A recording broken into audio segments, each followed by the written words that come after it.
Muy buenas tardes, tengan nuestros queridos amigos, nuestros hermanos y todos aquellos amigos que nos están mirando a través de las redes sociales. En esta tarde es un privilegio estar contigo, conectado a través de este medio, y también tenemos en esta ocasión la presencia del doctor Ceballos, aunque él no va a tener el devocional en esta tarde, pero sí va a hacer una pequeña presentación, nos va a decir de lo que va a tratar su tema el próximo miércoles. El miércoles que viene de esta semana a las 7:30 vamos a estar conectados a través de las redes sociales con el doctor Ceballos. Él va a explicar un poquito más acerca de quién es él, qué es lo que hace, pero me gustaría decir que él es el director de capellanes de la Conferencia General. Él está al frente del Departamento de Capellanía de nuestra iglesia a nivel mundial, y para mí es un privilegio tenerlo en esta tarde como amigo, colega, y aparte de eso es miembro de mi iglesia, así que me siento muy feliz con el doctor Ceballos. Dios te bendiga, doctor.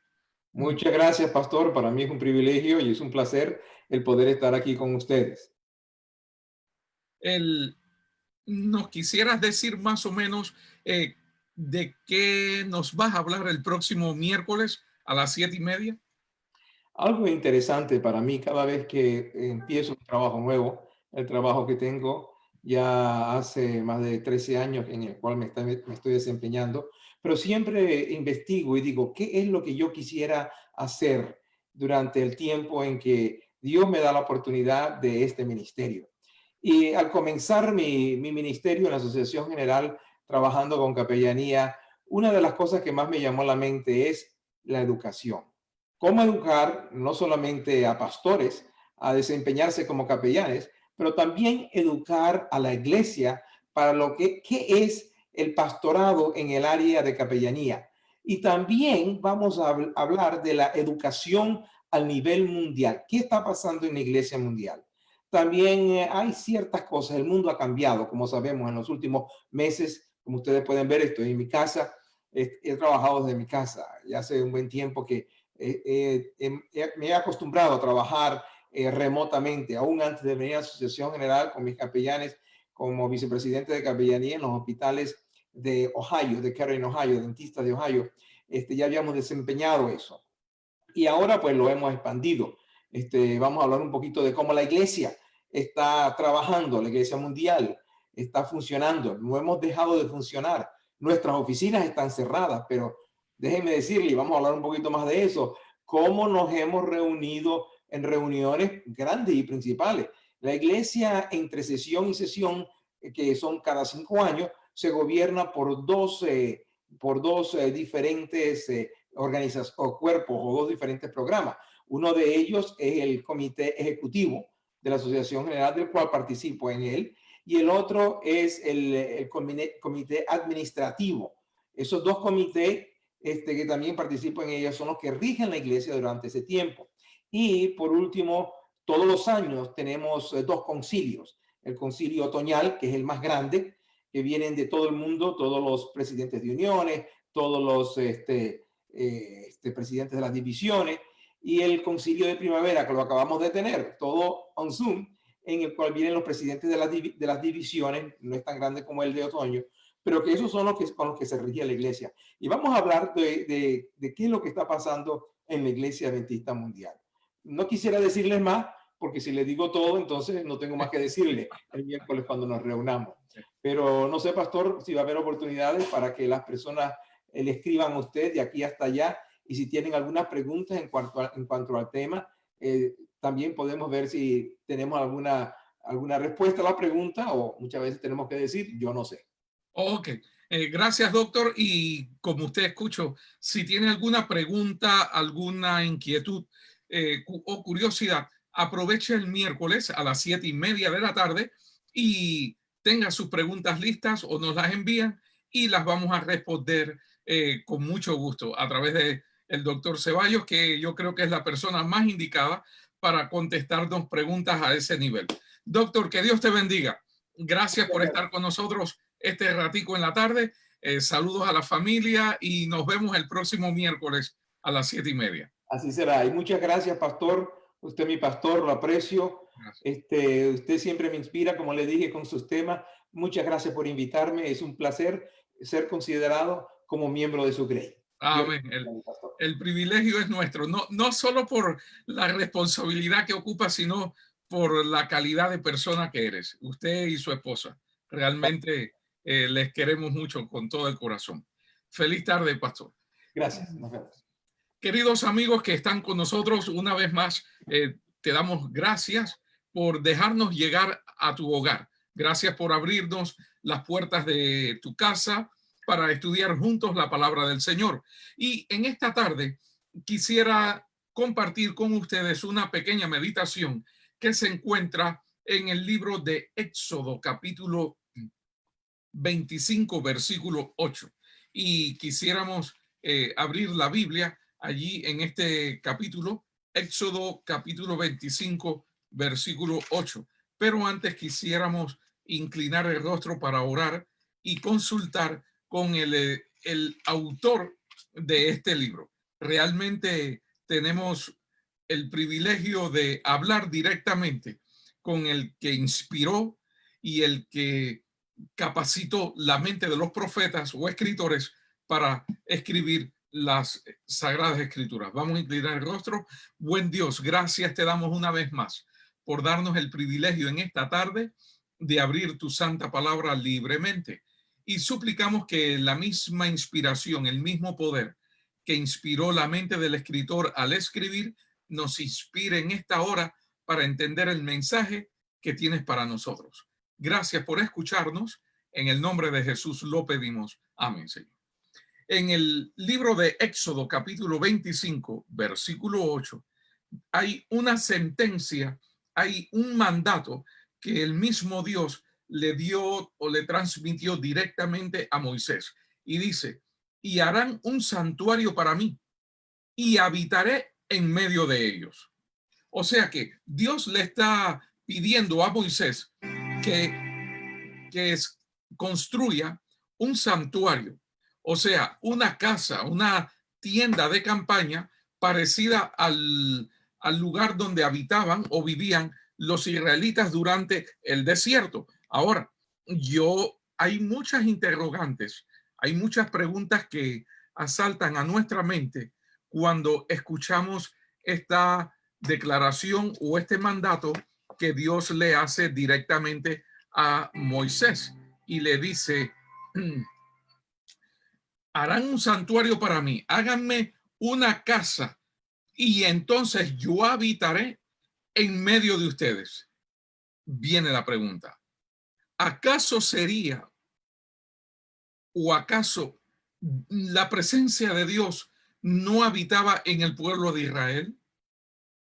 ¿Acaso todavía no se había manifestado poderosamente la presencia de Dios con su pueblo cuando Dios tiene que decirle a Moisés, constrúyeme un santuario, constrúyeme un pequeño templo y entonces mi presencia irá con ustedes para yo habitar con ustedes? ¿Acaso Dios no estaba habitando en medio de su pueblo? ¿Quién sacó al pueblo de Israel de Egipto con mano poderosa y brazo extendido? ¿Quién abrió el Mar Rojo? ¿Quién creó o preparó una nube de fuego de noche para darle cierto, pudiéramos decir, servía como de un termostato, servía de calor, de protección al pueblo en la noche? Les daba, era una calefacción natural.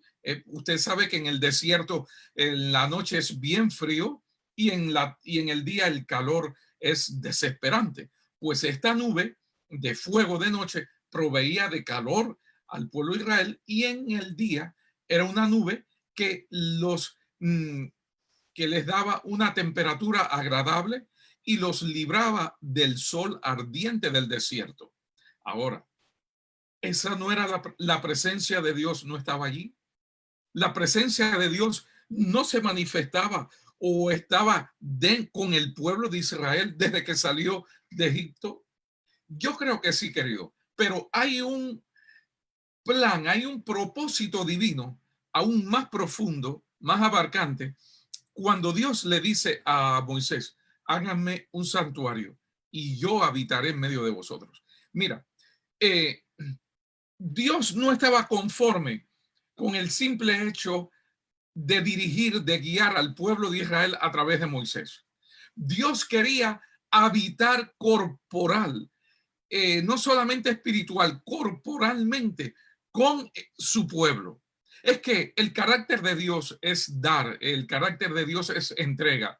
El texto que encontramos en Juan 3:16 declara una vez más un principio divino, porque de tal manera amó Dios al mundo que ha dado a su Hijo unigénito, para que todo aquel que en él cree no se pierda, mas tenga vida eterna. O sea que tanto amó Dios al mundo, tanto te ama Dios a ti y a mí, tanto ama Dios a la humanidad que dio a su Hijo.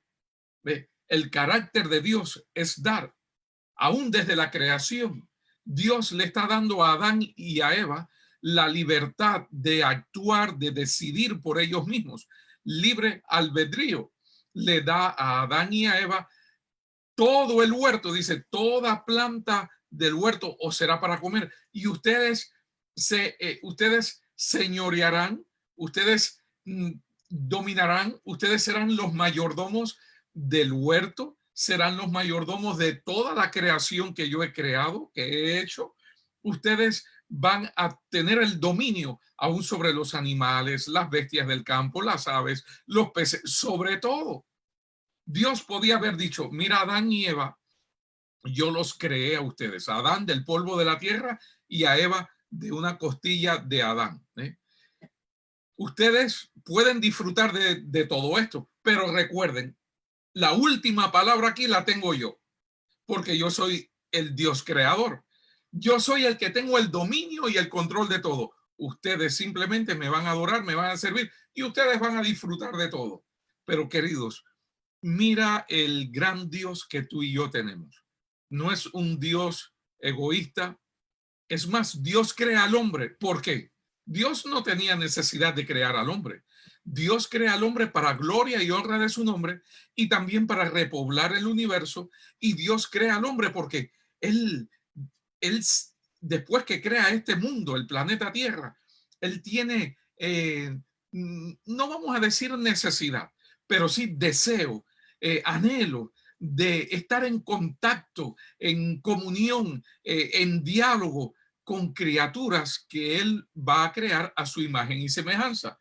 Por eso creó a Adán y a Eva, porque el carácter de Dios es comunicar, es estar en contacto, en relación, diálogo continuo, una amistad profunda. Por eso Dios le dice ahora a Moisés o al pueblo de Israel a través de Moisés, hagan un santuario, porque yo no me conformo simplemente con estar en una nube. Hoy en día trabajamos con iCloud, la nube, y todo, aún nos contactamos los unos a los otros a través de las redes sociales, manteniendo siempre una distancia, un espacio, manteniendo siempre la lejanía. Pero el Dios nuestro no entiende de iCloud. El Dios nuestro no entiende de cuarentena. El Dios nuestro no entiende de lejanía. El Dios nuestro no entiende de espacios y distancias sociales o tal vez distancias en la comunicación. El Dios nuestro es un Dios que quiere habitar en ti y en mí. Es un Dios cercano, es un Dios real, es un Dios personal. Es un Dios que ama la intimidad con su pueblo, con sus criaturas. Por eso Dios le dice al pueblo, yo no solamente quiero aparecer como el que abrió el mar rojo y ustedes no saben ni dónde estoy yo. Yo quiero colocar mi presencia en medio de ustedes. Yo quiero colocar, quiero que sientan mi compañía, quiero que sientan mi persona. Quiero que sepan que yo soy un Dios real, soy un Dios personal que habita en medio de ustedes. No soy como los dioses de Egipto. Los egipcios adoraban a las vacas, adoraban al río, adoraban sus dioses, adoraban al sol, los planetas. Sin embargo, estos adoradores egipcios siempre veían a sus dioses a la distancia, a la lejanía. Sin embargo, Dios es un Dios real, que habita, se comunica con su pueblo, le habla a su pueblo. El pueblo escucha, Dios habla. Dios le da la oportunidad al pueblo de que hasta puedan mirar ciertos destellos del carácter y de la persona de Dios. Por eso coloca un santuario en medio del pueblo. Ahora, fíjese, el pueblo de Israel tenía 12 tribus. Y cuando Dios le dice a Moisés, hagan el santuario, dice, no pongan el santuario allá bien lejos, de tal manera que nadie me lo contamine. Hay que cuidarme mi templo, mi santuario. Pongan mi santuario mm, mm, más cerca de la tribu de Judá, porque esa gente me caen bien, esa gente son chéveres y son simpatizantes conmigo. Pónganlo cerquita también de la tribu de Benjamín o de Manasés. No, no, no, no. Dios dice, pongan el santuario en el medio del pueblo. El pueblo va a organizarse, va a acampar alrededor del santuario, porque mi presencia va a estar en medio del pueblo.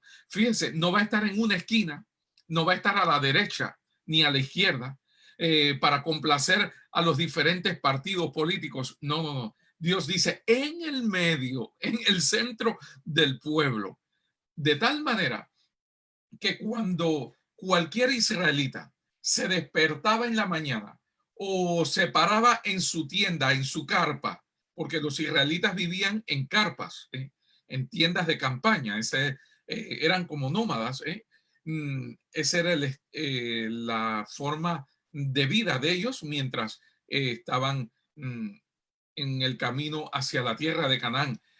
Cuando una persona se paraba en medio de su tienda, ahí al frente de su tienda, tenía la posibilidad y todos podían ver claramente el santuario.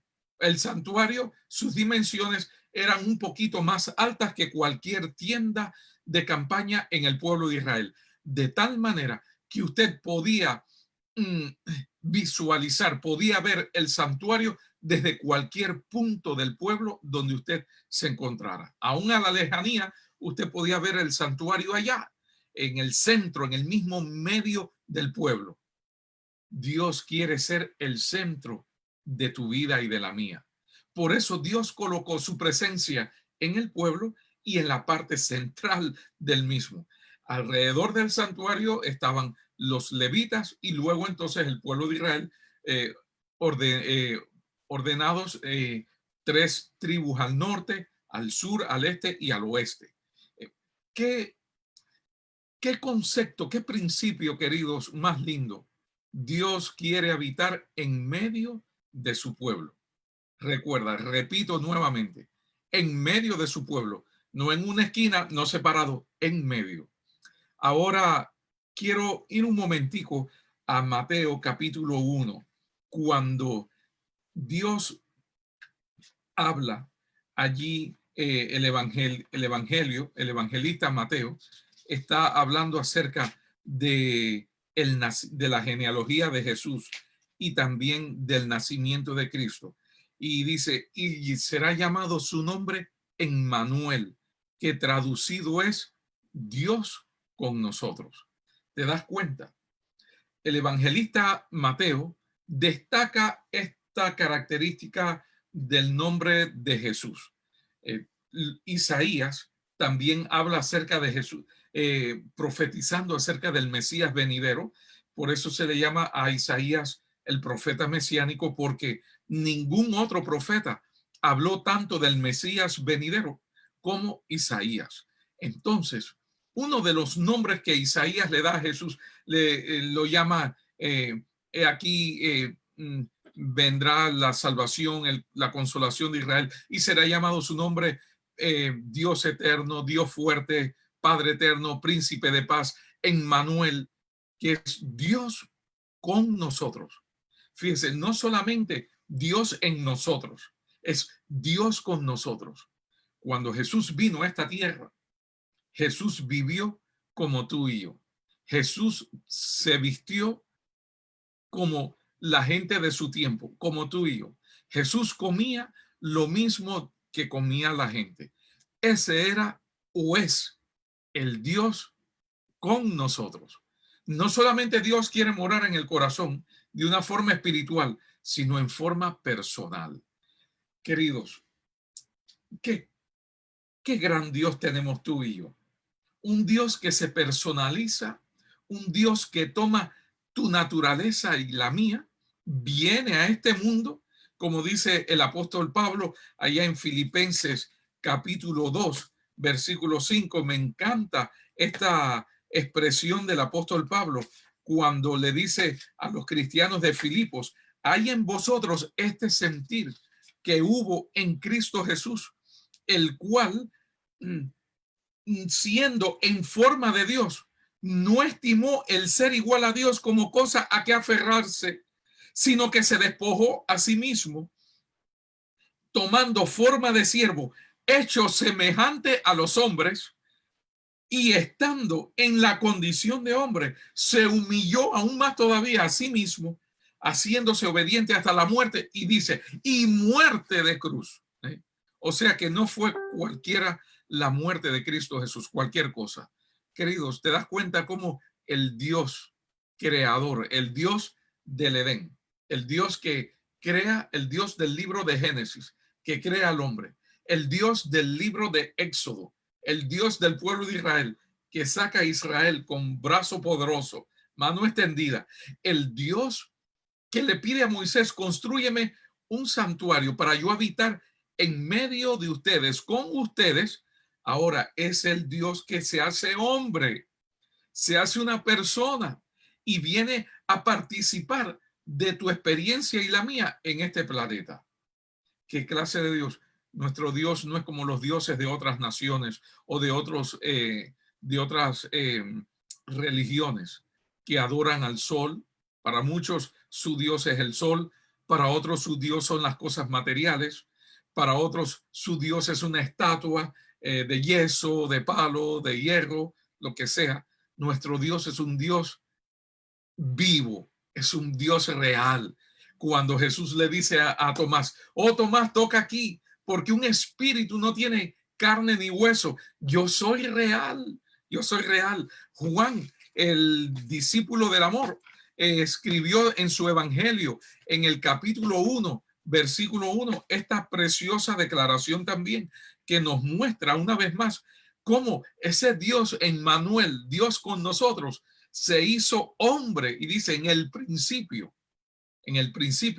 era el verbo, y el verbo era con Dios, y el verbo era Dios también. Fíjese, y aquí vemos que la palabra Dios es en mayúscula, no un Dios en minúscula. Y cuando la gente se refiere a dioses falsos, se escribe en minúscula, pero cuando se refiere a nuestro Dios, el creador, es en mayúscula. Se está refiriendo al Dios vivo, al Dios real. Y este era en el principio con Dios. Todas las cosas por él fueron hechas, y sin él nada de lo que ha sido hecho fue hecho. En él estaba la vida, y la vida era la luz de los hombres. Y entonces, una vez más, Juan me dice que en el principio era el verbo, y el verbo era con Dios, y el verbo era Dios. Y este verbo se hizo carne, y vimos su gloria, gloria como del unigénito del Padre, lleno de verdad.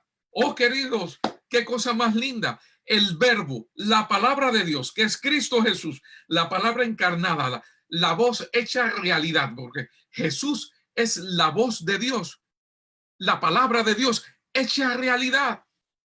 Es la palabra viva. Fíjate qué clase de Dios. Cuando Dios dice: amarás a tu prójimo como a ti mismo. Ahora, Jesús es ese amor que menciona el Padre hecho en persona, amando a todo el mundo por igual, aún amando a sus enemigos y a los que le traicionaron. Ese es el Jesús tuyo y mío, Dios real, Dios personal, Dios que participa de tus penas y las mías, un Dios que experimentó todo tipo de prueba, así como tú y yo las experimentamos hoy en día, con la única diferencia que fue tentado en todo, pero sin pecado. ¿Qué clase de Dios tenemos tú y yo, queridos? ¿Qué clase de Jesús que no solamente mora en nosotros, sino mora con nosotros? Se hizo hombre. Por eso, una vez más, yo puedo mm, llegar a la conclusión. ¿Por qué, queridos? No sé si te has preguntado, ¿por qué la gente seguía a Jesús? Los discípulos le siguieron, nada más que algunos que nada más que le vieron, lo siguieron, sintieron el llamado directamente en su corazón. ¿Por qué las multitudes seguían a Jesús? ¿Nunca te has preguntado? Es verdad que a veces las multitudes seguían a Jesús por el interés.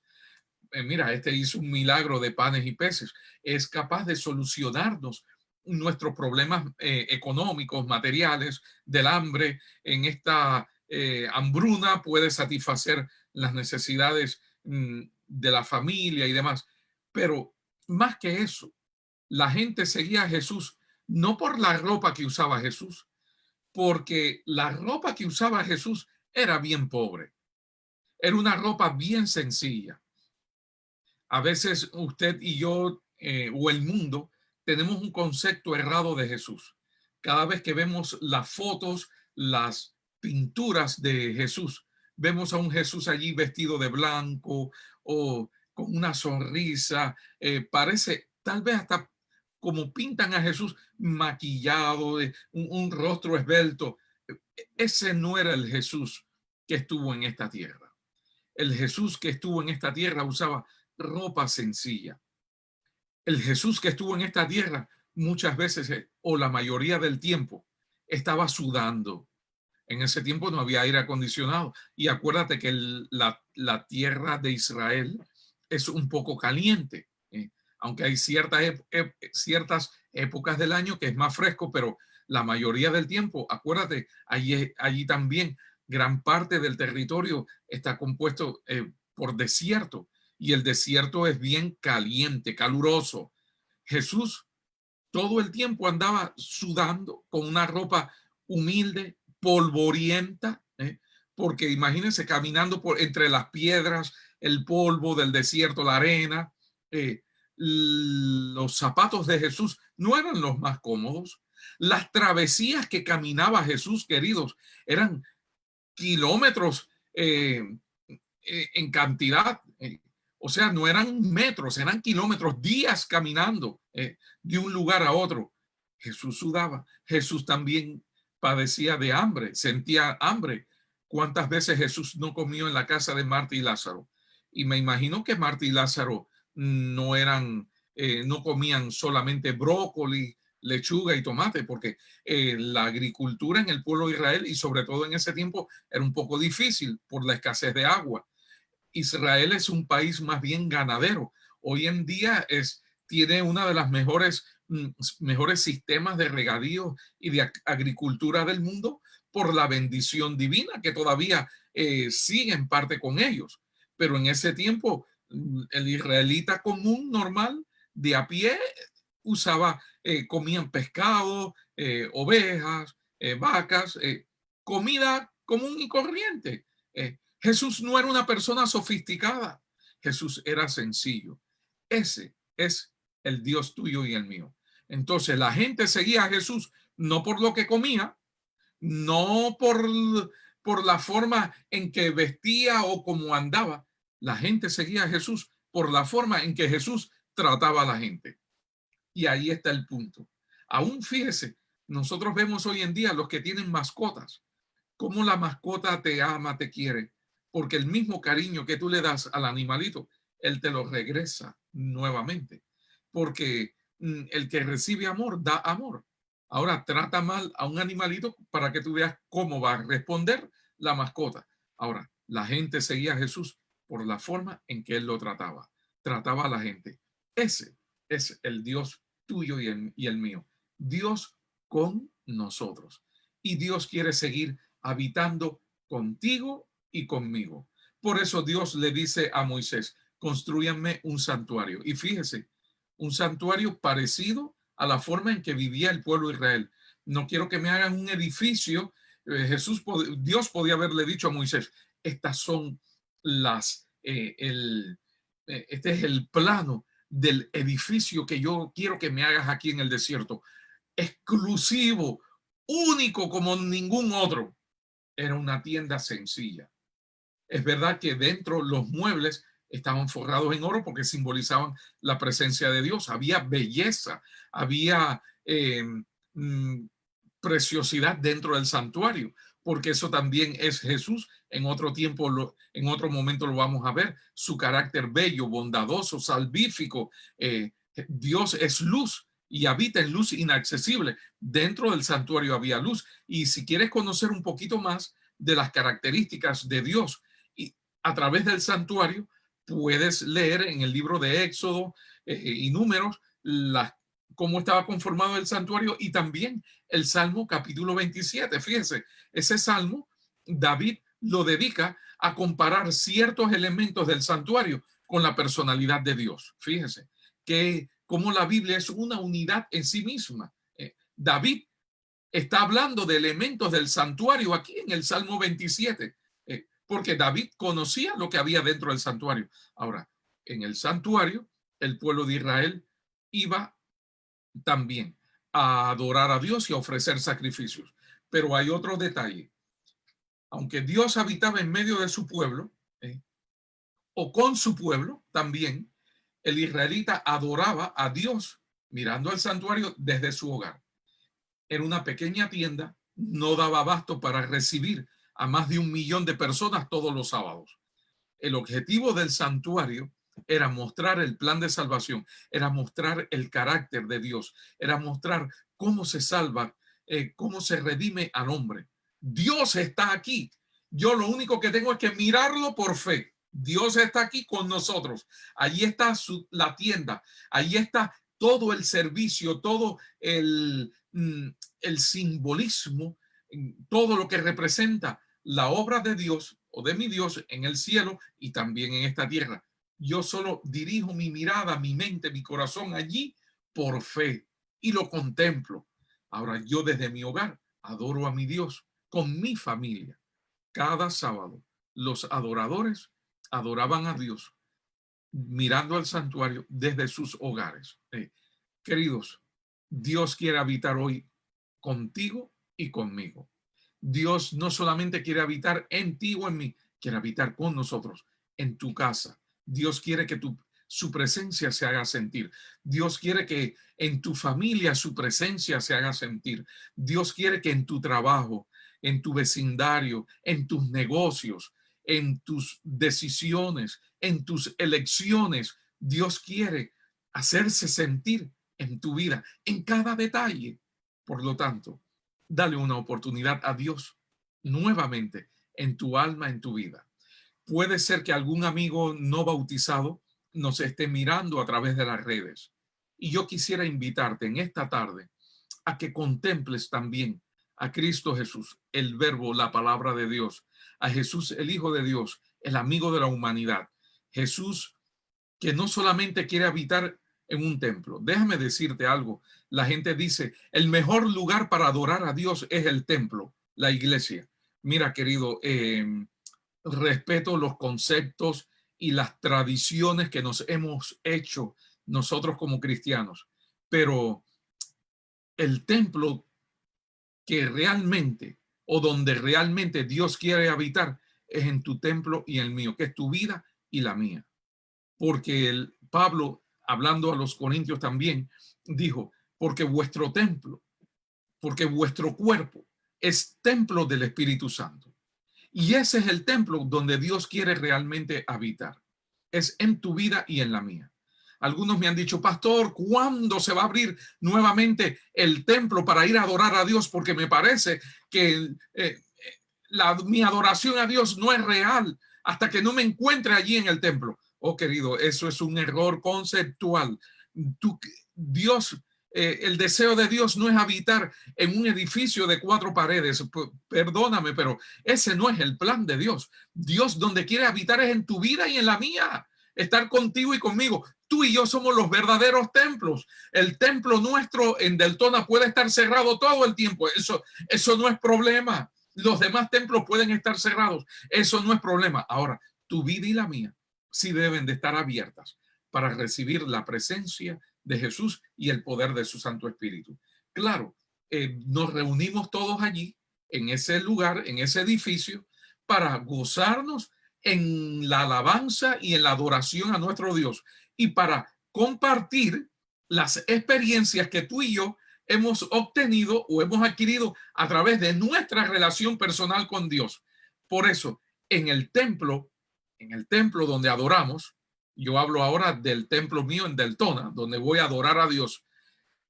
Allí, si yo voy vacío, si yo no llevo a Dios dentro de mí, no nos vamos a encontrar con Dios, porque es verdad, el templo ha sido escogido para adorar a Dios, pero la presencia de Dios no está allí todo el tiempo. La gente dice, allí es donde está Dios, y ya, y ya luego se desaparece de nuestras vidas. No, la presencia de Dios está en tu vida y en la mía. Ahora, cuando Dios está aquí en mi corazón o en el tuyo, y vamos y nos encontramos allí, el Dios que tú llevas por dentro, el Dios que yo llevo por dentro, todos juntos nos encontramos y surge una alabanza, una adoración espontánea a nuestro Dios. Luego que nos retiramos, sigue siendo un edificio como cualquier otro. Claro, déjeme explicarme bien, ha sido designado para adorar a Dios, pero no quiere decir que la presencia de Dios se queda allí. No, la presencia de Dios está allí porque tú y yo la llevamos. La presencia de Dios está en el templo porque tú y yo somos los que proveemos la presencia, llevamos la presencia de Dios a aquel lugar. Una vez que nos retiramos, la presencia de Dios sigue contigo y conmigo. Oh, querido, a usted, a mi amigo, amiga que nos estás mirando a través de las redes sociales, si todavía no has hecho un compromiso con Dios, si todavía no le has entregado tu corazón al Señor, yo te invito a que pruebes hoy a Dios. Dale un lugar en tu vida, dale un lugar en tu familia. Entrégale el corazón, bautízate, acepta a Jesús de corazón, y como el pueblo de Israel y también Moisés, haz que tu vida se convierta en un santuario, en un templo donde Dios pueda habitar continuamente. Que el Señor te bendiga, te guarde y nos dé la oportunidad cada día de disfrutar de su presencia en nuestras vidas y compartir con otros las bendiciones que nos reporta. Oramos. Querido Padre, una vez más, te damos gracias por tu palabra en esta tarde. Imploramos pedimos que tu bendición sea con cada persona que nos está escuchando, mirando a través de las redes sociales. Permite que tu presencia nunca se aparte de sus vidas, de sus familias, de sus hogares. Aquellos que todavía no te han entregado el corazón, les hacemos el llamado urgente para que te entreguen también sus vidas y hagan de Cristo Jesús su esperanza de gloria, hagan de Cristo Jesús su compañero, su amigo y también su salvador personal. Querido Padre, qué lindo sería que en cada corazón nazca Jesús, la esperanza de gloria. Qué lindo que aquellas personas que todavía no han sellado su pacto contigo, hoy piensen seriamente en su decisión por Jesús y pronto puedan experimentar la experiencia del bautismo, de la conversión y de la entrega genuina y completa de su vida, de su alma al Señor. Gracias por escucharnos. Gracias porque estás con nosotros para suplir nuestras necesidades. Oramos por todos aquellos amigos, hermanos que tienen problemas de salud, necesidades familiares, necesidades económicas, necesidades para suplir en la vida de sus hijos. Oh, buen Dios, escucha cada petición, cada plegaria que se eleva a ti de una forma silenciosa o desde lo más profundo del corazón, y respóndelas conforme a tu santa voluntad. Pasa tu mano sanadora sobre aquellos que están enfermos y dale salud tanto física como espiritual. En el nombre de Jesús lo pedimos. Amén. Que Dios te bendiga, Dios te guarde y nos dé a todos una feliz noche y sobre todo la bendición de disfrutar de la presencia de Dios en nuestras vidas hoy y por siempre. Amén.